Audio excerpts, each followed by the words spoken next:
Hello student, आशा करते हैं आप सभी की प्रिपरेशन काफी अच्छी चल रही है और आप सभी बच्चे सुपर एक्साइटेड हैं 2025 के लिए अपना सफर शुरू करने के लिए। आज की वीडियो में हमारे साथ शबनूर दोबारा हैं और शबनूर आज बहुत सारे क्वेश्चंस लेके आई हैं अगेन बच्चों के लिए। आज की वीडियो में हम चर्चा करने वाले हैं बहुत ही इंपॉर्टेंट मुद्दे पे।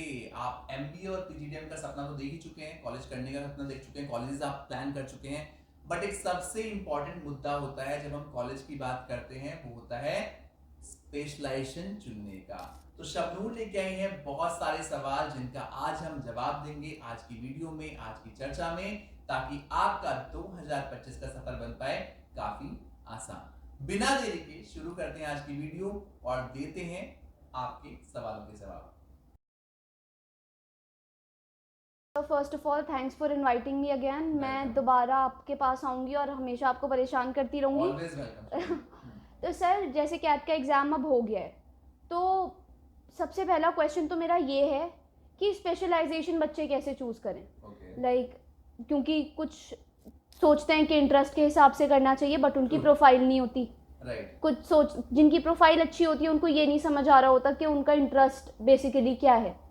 तो हमें कैसे स्पेशलाइजेशन चूज करनी चाहिए। बहुत इंपॉर्टेंट मुद्दे पे पहला सवाल आया है कि स्पेशलाइजेशन चूज करने का सही तरीका कौन सा है। कई सारे बच्चे हमें कॉल करते हैं स्पेशलाइजेशंस के लिए कि मेरे लिए कौन सी स्पेशलाइजेशन ठीक रहेगी। कई बार बीटेक वाले बच्चे हमें फाइनेंस स्पेशलाइजेशन पूछ रहे होते हैं, कई बार बैचलर ऑफ आर्ट वाले बच्चे हमें फिनांस स्पेशलाइजेशन पूछ रहे होते हैं या फिर डेटा साइंस पूछ रहे होते हैं। तो मुझे पता है ये बहुत ही इंपॉर्टेंट क्वेश्चन है और बहुत बच्चे कंफ्यूज रहते हैं। देखिए शबनूर, इस चीज को मैं ऐसे जवाब देना चाहूंगा, यहाँ पे इंटरेस्ट भी इंपॉर्टेंट है और आपकी प्रोफाइल भी इंपॉर्टेंट है। पहला पॉइंट, जिस बच्चे का बैकग्राउंड रहा है, लेट सपोज किसी बच्चे ने बीए किया हुआ है, बैचलर ऑफ आर्ट्स किया है, तो वो डेटा साइंस में नहीं जा सकता। वो जाएगा भी तो उसे बहुत स्ट्रगल करना पड़ेगा। इस चीज को आप ऐसे समझें कि डेटा साइंस में लेट सपोज आपकी कंपनी है और आप रिक्रूट करना चाहते हैं, ये हर बच्चा प्रैक्टिस कर सकता है वैसे। लेट सपोज आप खुद एक कंपनी के मालिक हैं और आपको एक डेटा साइंटिस्ट रिक्रूट करना है। आपके पास 3 बच्चों की प्रोफाइल आई, एक ने ग्रेजुएशन में बीटेक किया हुआ है, उसके बाद उसने पीजीडीएम या फिर एमबीए डेटा साइंस किया हुआ है। एक ने ग्रेजुएशन में बीसीए किया हुआ है, फिर उसने पीजीडीएम या फिर एमबीए किया हुआ है डेटा साइंस में या बिजनेस एनालिटिक्स में। और एक हो आप जिसने बीए किया हुआ है और उसके बाद आपने भी, आपके कॉलेज ने तो कुछ नहीं बोला करने से पहले कि कर लो, आप पता है कॉलेज वाले तो मना करते ही नहीं है स्पेशलाइजेशन को लेके, बहुत कम कॉलेजेस हैं जहाँ पे फिल्टर कर पाते हो आप। बट मेजर जो एवरेज स्टूडेंट्स हैं उनको पता होगा इस बारे में, कॉलेज जो स्पेशलाइजेशन मांगेगा आपको दे देंगे। तो आप किसको पहला मौका देंगे? सर मैं उसी को दूंगी जिसने बीटेक किया हुआ है, ऑब्वियसली बीटेक किया हुआ है, राइट? क्योंकि टेक्निकल नॉलेज की रिक्वायरमेंट होती है जब हम डेटा साइंस या बिजनेस एनालिटिक्स की बात करते हैं। तो कई सारे बच्चे ऐसे हैं जो बीए करने के बाद ये एम कर रहे होते हैं कि मैं डेटा साइंस में करियर बनाऊंगा या मैं बिजनेस एनालिटिक्स में बनाऊंगा। तो हाँ, बना सकते हैं, बट शुरुआत में उन्हें बहुत सारी चुनौतियां, बहुत सारे हर्डल्स फेस करने पड़ेंगे। तो सबसे इंपॉर्टेंट होता है अपनी प्रोफाइल को समझना। जो हमारी ग्रेजुएशन में हमने सब्जेक्ट पढ़े हैं, जो हमने 10th 12th में सब्जेक्ट पढ़े हैं, उनको हमें रिलेटिवली रिलेट करना है अपनी स्पेशलाइजेशन के साथ कि आगे जाके हमें उतने बेहतर ऑप्शन मिल पाए कंपनी में जब जाएं हम, ताकि हम जॉब कर पाए। सेम अगर कोई टेक्निकल ट्रेड का बंदा है जिसने बीएससी किया हुआ है या बीटेक किया हुआ है या बीसीए किया हुआ है, वो फाइनेंस कर रहा है, और साथ में ऐसे बच्चे आ रहे हैं जिन्होंने बीकॉम ऑनर्स किया हुआ है दिल्ली यूनिवर्सिटी से, बड़े बड़े कॉलेज से पास आउट हैं, जो कॉमर्स के एकदम धुरंधर कॉलेज से पास आउट बच्चा है, ऑब्वियसली मार्केट में उस बच्चे को ज्यादा अवसर मिलेंगे और आपके ऊपर हमेशा वेटेज ऊपर मिलेगी। तो आप ये एक्सरसाइज कर सकते हैं। आपको समझना है कि 10 बच्चे जब इंटरव्यू देने जाएंगे किसी कंपनी में, आपकी प्रोफाइल कौन से नंबर पे होगी जब आप सेम प्रोफाइल में अप्लाई करेंगे, तो आप सही डिसीजन पे पहुंच पाएंगे कि आपके लिए कौन सी प्रोफाइल बेहतर रहेगी। सर आपने इसका तो मुझे बता दिया है कि किस हिसाब से हमें स्पेशलाइजेशन चूज करनी चाहिए। हमें दोनों, मतलब प्रोफाइल भी अपनी और इंटरेस्ट भी दोनों साथ रख के चलना चाहिए। एग्जैक्टली। तो सर अब मुझे ये बताइए कि 2025 के हिसाब से, मतलब अब जो टाइम चल रहा है उसके हिसाब से कौन सी सबसे बेहतर स्पेशलाइजेशन है।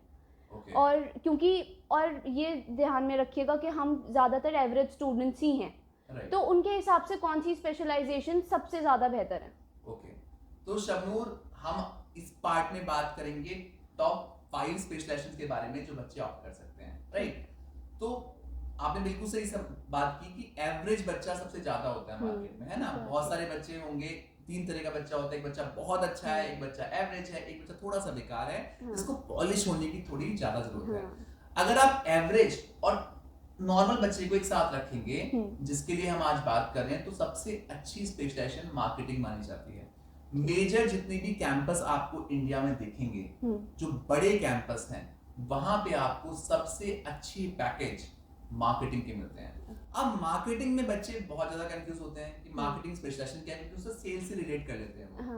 यहाँ आपको ये जानना जरूरी है कि marketing is all about ideas, एक ऐसा आइडिया जो कंपनी की किस्मत बदल दे। एग्जाम्पल के तौर पे, अगर आप क्रिएटिव हैं, अगर आपका इंटरेस्ट है, आप किसी भी कंपनी को आइडियाज दे सकते हैं और आपके आइडियाज की मदद से आप अपनी कंपनी को आगे बढ़ा सकते हैं। फॉर एग्जाम्पल, एक महान इंसान ने आइडिया दिया कि गाड़ी की कीमत अगर 5 लाख रुपए है तो आप 5 लाख मत लिखिए, 4,99,999 लिखिए, ताकि कस्टमर के दिमाग पे इंपैक्ट पड़े कि ये 5 लाख से कम की गाड़ी है।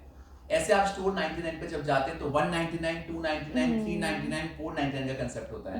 ऐसे एक महान इंसान ने आइडिया दिया, जब आप सुपरमार्केट में जाते हैं, बिग बाजार में जाते हैं, रिलायंस स्टोर में जाते हैं, कि बिलिंग सेक्शन पे आके सारे टॉफी के डब्बे आपको दिखेंगे, सारी टॉयज दिखेंगे, सारी अट्रैक्टिव चीजें दिखेंगी जो बच्चों को अट्रैक्ट करती हैं। क्योंकि मैक्सिमम टाइम बंदे का कहाँ खर्च होता है? बिलिंग के टाइम पे, बिलिंग के टाइम पे खर्च होता है। और बिलिंग के टाइम पे बच्चे साथ में होते हैं, और जब बच्चा इरिटेट होता है तो कुछ ना कुछ सामान वहां से खरीद लेते हैं। तो these are the ideas given by marketing expert. Marketing किसी भी कंपनी की किस्मत बदल सकती है। और मार्केटिंग में बहुत सारे डोमेन्स हैं। डिजिटल मार्केटिंग हो गया आपका आज के डेट में मार्केटिंग एनालिटिक्स एक नया डोमेन है जो बहुत ही आगे ग्रो कर रहा है, क्योंकि मार्केटिंग भी आप बेग मार्केटिंग नहीं कर सकते। आपको पहले से पहले पता होना चाहिए कि आप जो आइडियाज बना रहे हैं वो कितने कारीगर रहेंगे आपकी कंपनी के लिए, नहीं रहेंगे। तो मार्केटिंग एक ऐसी स्पेशलाइजेशन है जहां पे कंपनी को पैसा कमाना दिखता है ना। पैसा कमाने के लिए आपको अच्छी मार्केटिंग करनी पड़ेगी। तो इस पर्टिकुलर स्पेशलाइजेशन में कभी भी आपको जॉब की कमी नहीं दिखाई देगी। और इरिस्पेक्टिव ऑफ योर बैकग्राउंड, चाहे आप साइंस से हो, चाहे आप कॉमर्स से हो, चाहे आप आर्ट से हो, तीनों ही बैकग्राउंड का बच्चा इस स्पेशलाइजेशन में खपता है। इसलिए आपको मैक्सिमम प्लेसमेंट मार्केटिंग के दिखाई देंगे। आपने पहली का तो मुझे बता के काफी ज्यादा एंथुसियास्टिक कर दिया है, तो अब आपके हिसाब से दूसरी स्पेशलाइजेशन कौन सी है? शबनूर, दूसरी स्पेशलाइजेशन भी बहुत ही इंटरेस्टिंग स्पेशलाइजेशन है और बहुत सारे बच्चे इसे ऑप्ट करते हैं। दूसरे नंबर में आप फिनांस को या फिर फिनटेक मैनेजमेंट को ऑप्ट कर सकते हैं इस साल। फिनांस एक ऐसा डोमेन है जो हर कंपनी के लिए सबसे इंपॉर्टेंट मुद्दा होता है। आपने देखा होगा देश में भी फाइनेंशियल मैनेजमेंट, फाइनेंस मिनिस्ट्री जो होती है बहुत इंपॉर्टेंट रोल प्ले करती है, जिसके बेसिस पे हमारी इकोनॉमी आगे बढ़ती है। कई सारे हमें ऐसे आइडियाज दिखते हैं, कई सारी चीजें ऐसी दिखती हैं जो कंट्री को आगे बढ़ाने के लिए मदद फिनांस डिपार्टमेंट करता है। सेम कंपनी भी, एक ऑर्गेनाइजेशन में भी फिनांस का बहुत बड़ा महत्व है। कैसे आपके फिनेंशियल डिसीजन मैटर करते हैं कंपनी के बड़े बड़े चीजों को चेंज करने के लिए, आगे बढ़ाने के लिए। बहुत इंपॉर्टेंट डिपार्टमेंट में से एक रहता है फिनांस का। बट मेजरली फिनांस डिपार्टमेंट में उस बच्चे को जाना चाहिए जिसका बैकग्राउंड ग्रेजुएशन में और प्रीवियस बैकग्राउंड फिनांस से रिलेटेड रहा है। ये मेरा अपना मानना है, इसके लिए मेरी निजी राय है। बहुत बच्चे इसके लिए मना भी करेंगे, क्योंकि मैंने देखा है कई बच्चे साइंस बैकग्राउंड के बीएससी बीटेक करने के बाद भी इस बैकग्राउंड में घुसना चाहते हैं।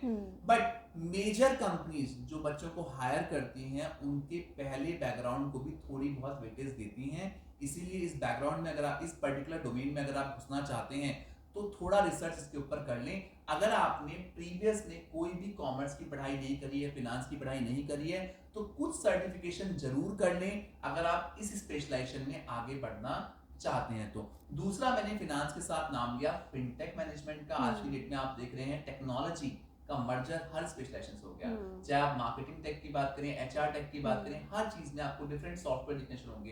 आज के डेट में कोई भी पेमेंट आप ऑनलाइन कर रहे हो, है ना, किसी के पास कैश नहीं रहा है। और ऑनलाइन जब हम बात करते हैं पेमेंट गेटवेज की, पेमेंट चीजों की, एप्लीकेशंस की, सॉफ्टवेयर्स की, तो फिनटेक का डोमेन सबसे इंपॉर्टेंट है। तो यहाँ वो बीटेक वाला बच्चा, आईटी वाला बच्चा खप सकता है। अगर वो फिनांस में इंटरेस्टेड है तो टेक वाले फील्ड में वो जाके काम अच्छे से कर सकता है। तो fintech is also a very emerging specialisation जिसपे बच्चे काम कर सकते हैं 2025 में। सर, ये दोनों तो मुझे काफी अच्छे से समझ आ गई हैं। अब आपके हिसाब से थर्ड नंबर पे कौन सी स्पेशलाइजेशन? शबनूर, थर्ड नंबर पे मेरी सबसे फेवरेट स्पेशलाइजेशन है और जो बहुत बच्चे इस साल ढूंढेंगे भी। थर्ड नंबर पे हमने रखा है business analytics and data science. Business analytics बहुत सारे बच्चे इस साल करने का प्लान करेंगे और बहुत ज्यादा बूमिंग स्पेशलाइजेशन में से एक है business analytics and data science. But जब हम स्पेशलाइजेशन की बात करते हैं तो समझना बड़ा इंपॉर्टेंट है। हाँ, जो बच्चे बहुत अच्छे से पढ़ाई कर रहे हैं, जिनके स्कोर्स अच्छे हैं, जिनके पास ऐसे चीजें हैं जिससे वो समझ पाए, उनको तो ईजी है। बट कई सारे हमारे दर्शक ऐसे भी हैं जिनके पास वो जरिए नहीं है जहाँ पे वो समझ पाए स्पेशलाइजेशन को। तो बिजनेस एनालिटिक्स जो स्पेशलाइजेशन है वो है बिजनेस के लिए एनालिसिस करना, एनालिसिस किसका करना, डेटा को समझना और बिजनेस में आने वाली प्रॉब्लम्स का सॉल्यूशन लेके आना। तो बिजनेस एनालिटिक्स और डेटा साइंस दोनों एक साथ चलता है। बिजनेस में आज की डेट में कोई भी प्रॉब्लम है, मैं एग्जांपल लेना चाहूंगा, जैसे एचआर एनालिटिक्स आपने सुना होगा, ये एनालिटिक्स का ही पार्ट है, इसी के अंदर का एक पार्ट आ जाता है। आप एचआर डोमेन में काम कर रहे हैं, आपके पास कंपनी ने एक प्रॉब्लम भेजी कि यार मुझे 100 एम्प्लॉयज को निकालना है और हमारे पास 10,000 एम्प्लॉयज हैं। पहले कैसे होता था कि जो एम्प्लॉयज काम नहीं कर पाते थे ठीक से, तो उसको हम, या फिर जो कोई चापलूसी नहीं करेगा मैनेजर की, उसको निकाल दिया जाएगा। बट ऐसा नहीं होता। अब कंपनीज के पास प्रॉपर सॉफ्टवेयर है जो आपकी वर्किंग है उसका एनालिसिस करते हैं। आपकी डे बाय डे रिपोर्ट बनती है कि आपने कौन से मंथ में टारगेट अचीव किया, नहीं किया। वो रिपोर्ट यानी कि वो डेटा बिजनेस एनालिटिक्स डिपार्टमेंट के पास जाता है। वहां से वो डेटा की मदद से एचआर को हेल्प मिलती है कि ये लोग हैं जिन्होंने इस साल काम ठीक से नहीं किया या फिर जिनके ना रहने से कंपनी को नुकसान नहीं होगा। सेम विद मार्केटिंग भी आप एनालिटिक्स का रोल देखेंगे। तो ये बिजनेस एनालिटिक्स जो डिपार्टमेंट है, ये हर डिपार्टमेंट को, चाहे वो एचआर हो, चाहे वो मार्केटिंग हो, चाहे वो सेल्स हो, इवन फाइनेंस की बात करते हैं, रिस्क मैनेजमेंट की बात करते हैं, हर डिपार्टमेंट को मदद करता है डिसीजन लेने में। मार्केटिंग में एग्जांपल हम देंगे, आपको समझ में आ पाएगा इस डिपार्टमेंट के बारे में। आपकी कंपनी ने सोचा कि यार मुझे अमिताभ को हायर करना है फॉर एड, या फिर हम शाहरुख को एड के लिए हायर करें। कंपनी पहले तो वेगली डिसीजन लिया करती थी कि यार इसकी मार्केट वैल्यू, ब्रांड वैल्यू अच्छी है। आज की डेट में डेटा मौजूद है कि जब एक एड फलाने एक्टर ने किया तो उसका इम्पैक्ट क्या पड़ा, उससे कंपनी को क्या बेनिफिट मिले, उसके बेसिस पे कंपनी पूरा डिसीजन ले लेती है कि फलाना ब्रांड एम्बेसडर हमारे पर्टिकुलर प्रोडक्ट का ये बंदा रहेगा, क्योंकि इसकी इम्पैक्ट वैल्यू बहुत ज्यादा है ना। तो आज की डेट में डेटा, आपका डेटा बहुत इंपॉर्टेंट रोल प्ले करता है बिजनेस स्ट्रेटजीज फॉर्म करने के लिए। और ऐसे में बिजनेस एनालिटिक्स डिपार्टमेंट उस डेटा का इस्तेमाल करता है बिजनेस के लिए एनालिसिस करने के लिए, ताकि डिफरेंट प्रॉब्लम का सॉल्यूशन निकाल के कंपनी को मिल पाए और आप तक हर वो सॉल्यूशन पहुंचाया जा सके जो कंपनी को आगे बढ़ाने में मदद करे। इसलिए आप देखेंगे कि बिजनेस एनालिटिक्स डिपार्टमेंट या स्पेशलाइजेशन बहुत ज्यादा बूमिंग है। डेटा साइंस में कई बच्चे कंफ्यूज कर जाते हैं। डेटा साइंस में आपको ये सिखाया जाता है बिजनेस में जो प्रॉब्लम्स आ रही हैं, जो डेटा आपको उस प्रॉब्लम को समझने के लिए चाहिए, उसे एक्सट्रैक्ट कैसे किया जाएगा, निकाला कैसे जाएगा। तो data science is all about data extraction. कैसे डिफरेंट लोगों का डेटा आप पहुंचाओगे कंपनी के एनालिटिक्स डिपार्टमेंट तक ताकि वो अपनी रिसर्च कंप्लीट कर पाए। तो कंप्लीट रिसर्च ओरिएंटेड प्रोग्राम रहने वाला है बिजनेस एनालिटिक्स का और डेटा साइंस का। जिन बच्चों को रिसर्च में इंटरेस्ट है उनके लिए काफी अच्छा डोमेन है और वर्ल्ड वाइड इस प्रोग्राम की काफी ज्यादा डिमांड है। तीनों स्पेशलाइजेशंस मुझे आपने बहुत ही अच्छे से समझा दी हैं और काफी अच्छी लगी हैं मुझे। तो आपके हिसाब से मतलब फोर्थ पे कौन सी रहनी चाहिए स्पेशलाइजेशन? फोर्थ पे जो स्पेशलाइजेशन है शबनूर, वो काफी बच्चे उसमें हर साल अपना स्पेशलाइजेशन कंप्लीट करते हैं, वो है एचआर, ह्यूमन रिसोर्स। जब हम बात करते हैं कंट्री की ग्रोथ की तो बात आती है कंपनीज की यानी कि इंडस्ट्रीज की। और किसी भी इंडस्ट्री को आगे बढ़ाने के लिए सबसे बड़ा रोल होता है मैन पावर का, ह्यूमन रिसोर्स का, यानी कि वो लोग जो कंपनी के लिए मेहनत करते हैं, कंपनी को आगे बढ़ाते हैं। तो एचआर एक ऐसा डोमेन है जो हर कंपनी के लिए सबसे इंपॉर्टेंट डोमेन में से एक है, क्योंकि अगर आपके पास लोग ही नहीं होंगे अच्छे काम करने के लिए तो आपके पास शायद से ग्रोथ ना हो आपकी कंपनी में, आप आगे ना बढ़ पाए, है ना। तो एचआर में आपको बहुत अच्छी वैकेंसीज मिल सकती हैं और कुछ बुरी वैकेंसीज भी मिलती हैं, ऐसा नहीं है, हर तरह की वैकेंसी मार्केट में अवेलेबल है। थोड़ा स्ट्रगल जरूर होता है आपके साथ, बट विद टाइम आप एक अच्छी ग्रोथ देख सकते हैं एचआर के फील्ड में। एचआर में बच्चे कई बार रिलेट नहीं कर पाते डोमेन क्या है, मैं आपको समझाना चाहूंगा। ह्यूमन रिसोर्स में आपको एक तरह से पूरा डिपार्टमेंट संभालना पड़ता है। कैसे कंपनी के में एक आदमी के घुसने से लेकर निकलने तक का पूरा प्रोसेस एक एचआर डिपार्टमेंट देखता है। कई बार हमें लगता है कि रिक्रूटमेंट एचआर करता है, बट एचआर रिक्रूटमेंट नहीं करता, एचआर रिक्रूटमेंट का प्रोसेस पूरा देखता है। वो आपके कुछ राउंड जरूर करवा देता है, बट मेन जो डिसीजन होता है रिक्रूटमेंट में वो मैनेजमेंट का होता है। जिस मालिक को रखना है कंपनी के लिए उसका डिसीजन होता है। एचआर सारा बैकएंड पेपर वर्क सब कुछ तैयार जो करता है वो आपका एचआर डिपार्टमेंट करता है। और आज की डेट में एचआर डिपार्टमेंट की बहुत ज़्यादा इंपॉर्टेंस है, बिकॉज जितना हैप्पी रहेगा आपका स्टाफ उतना ज़्यादा कंपनी चलती हैं। तो एचआर के पास इतने सारे रोल्स एंड रिस्पॉन्सिबिलिटीज़ हैं आज की डेट में कि आपको इस डोमेन में बहुत मजा आने वाला है। जो बच्चे मुझे देख रहे हैं इस डोमेन के लिए, आप किसी भी बैकग्राउंड से, चाहे आप आर्ट्स बैकग्राउंड से हैं, चाहे कॉमर्स बैकग्राउंड से हैं, चाहे आप टेक्निकल बैकग्राउंड से हैं, आप हर बैकग्राउंड से इस पर्टिकुलर डिपार्टमेंट में एंटर हो सकते हैं। सिर्फ एक गुरु मंत्र रहने वाला है, वो रहने वाला है आपकी पर्सनालिटी का बहुत अच्छा होना। क्योंकि एचआर के लिए आपकी पर्सनालिटी का स्ट्रांग होना, आपकी कम्युनिकेशन स्किल्स का बहुत अच्छा होना बहुत ही इंपॉर्टेंट ट्रेट्स में से एक है। Okay sir, get it. Sir मुझे पर्सनली तो चारों में से सबसे अच्छी यही स्पेशलाइजेशन लगी है, तो आपके हिसाब से लास्ट कौन सी है स्पेशलाइजेशन? शबनूर, लास्ट स्पेशलाइजेशन भी काफी इंटरेस्टिंग होने वाली है और बहुत बच्चे स्पेशलाइजेशन में जा सकते हैं। और खासकर मैं उन बच्चों की बात करूंगा जिनके मन में सवाल होता है कि यार मेरी अंग्रेजी इतनी अच्छी नहीं है, मेरी पर्सनैलिटी थोड़ी वीक है, मैं एमबीए करूं या ना करूं। तो उन बच्चों के लिए ये स्पेशलाइजेशन काफी अच्छी होने वाली है। स्पेशलाइजेशन होने वाली है सप्लाई चेन मैनेजमेंट की। सप्लाई चेन मैनेजमेंट आज की डेट में इंडिया में बहुत बड़ी स्पेशलाइजेशन है। बहुत सारी कंपनीज इस स्पेशलाइजेशन को बैकबोन की तरह समझती हैं। किसी भी कंपनी को आगे बढ़ने के लिए supply plays a very important role. Product की डिमांड तो है, बट अगर आप सप्लाई ही नहीं कर पाए टाइम पे तो आप फायदा नहीं है आपकी कंपनी का, आपको नुकसान होने वाला है। आज की डेट में कितनी सारी कंपनीज हैं, जोमेटो ले लीजिए, स्विगी ले लीजिए, जेप्टो ले लीजिए, कई सारी कंपनीज हैं जो डिलीवरी सप्लाई के ऊपर टिकी हुई हैं। पूरी इंडस्ट्री सप्लाई के ऊपर टिकी हुई है। तो सप्लाई चेन मैनेजमेंट एक ऐसा डोमेन है जहां पे आपको बम्पर वैकेंसी देखने के लिए मिल सकती हैं 2025 के बाद। क्योंकि बहुत सारी कंपनीज इंडिया में अपने प्लांट्स लगा रही हैं। और प्लांट्स क्यों लगा रही हैं? क्योंकि यहाँ पे है 150 करोड़ तक की पॉपुलेशन, जो कि आपकी कंपनी के लिए एक बम्पर पॉपुलेशन है। और आप कब जीत पाएंगे इस पॉपुलेशन को? जब आप टाइमली डिलीवरी कर पाएंगे, सप्लाई कर पाएंगे और घर घर तक अपना प्रोडक्ट पहुंचा पाएंगे। चाहे अमेजॉन है, चाहे फ्लिपकार्ट है, चाहे जेप्टो है, चाहे जोमेटो है, हर कंपनी को सप्लाई को दुरुस्त रखना बहुत जरूरी है। और ऐसे में जरूरत पड़ती है आप जैसे बच्चों की जो डिपार्टमेंट में घुसते हैं, अपने लिए पढ़ाई करते हैं। सप्लाई चेन में आपको एक प्रोडक्ट के बनने से लेकर कंज्यूमर तक पहुंचने तक का सफर पूरा समझना होता है कि कैसे कैसे चुनौतियां आप फेस करेंगे, उनका कैसे मैनेजमेंट की अपनी पढ़ाई के द्वारा कैसे उन चुनौतियों को फेस करके आगे सॉल्यूशन देंगे कंपनीज को। तो यहाँ पे आपको बहुत सारी वैकेंसी दिखने वाली है।